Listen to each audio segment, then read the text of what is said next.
Vladimir Putin visited Russian-occupied Mariupol in an apparently defiant move reported by the Kremlin just days after the International Criminal Court issued an arrest warrant for him. Putin was flown into Mariupol by helicopter and toured districts around the city in a car, according to a Kremlin statement issued on Sunday. The president made what state media described as a working trip to the port city of Donetsk, which was annexed in September last year after Russia's invasion. The reports say that the Russian leader had stopped to speak to residents in the city's Nevsky neighborhood and claimed he was invited into a residence home. It did not make clear when the visit took place. Russian media also reported that Putin also met in Rostov with the top commander of his military operation in Ukraine, including Chief of the General Staff Valery Gerasimov at the Rostov-on-Don command post in southern Russia.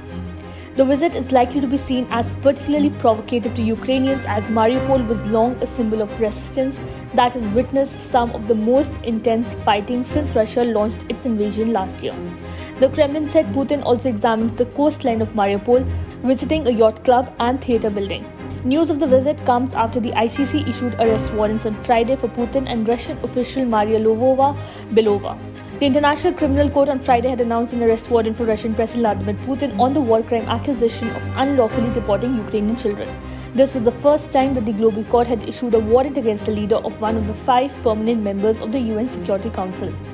Mariupol, a port city on the Sea of Azov, is located in Ukraine's Donetsk Oblast and has been under direct Russian control since May 2022.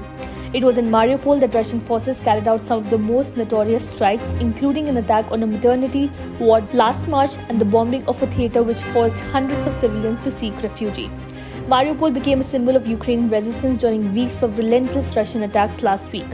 Famously, even most of the city had fallen. Its defenders held out at the Azovstal steel plant for weeks before the stronghold finally fell. Defense analysts previously told CNN that Russian forces tried to flatten Mariupol to make the city easier to control. Of the 450,000 people who lived in the city before the war, more than a third have already left.